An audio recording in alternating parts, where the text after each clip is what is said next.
Ganito yung hinahanap ko, yung papasok yung pera sa akin. Pakita ko sa inyo. Marami kasing ganito, pero pataob siya. So, hindi papasok ang pera, matatapon. Kailangan mapasok yung pera sa atin. At ito yun. Wow, ang ganda. Grabe, ang ganda. Wait lang ha, buksan natin. Pakita ko sa inyo. Ito talaga gusto ko yung ganito. Ay, ang mura nito, wala pa tong 100 pesos. At magdadala ng swerte sa inyo, 'di ba? Sa murang halaga papasukan ka ng maraming pera. Kung kayo yung kagaya ko na mahilig sa mga Lucky Charms, ayan. Mga ganito, claim it talaga.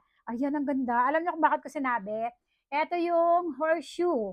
Karamihan kasi sa mga nakikita kong necklace ng horseshoe, pabaliktad. Ayoko siya ibaliktad kasi baka matapon ng ang blessings.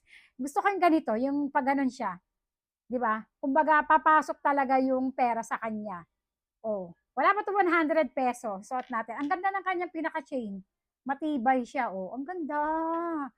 Sangka pa. Meron siyang ayan oh, yung extension. Pwede mo naman siya dito, pero doon ako sa maliit, sukat natin. Ang ganda nito. Papasok ang maraming pera sa akin. So, ayan, ito yung maliit na version. 16 yata yung size pag ganito.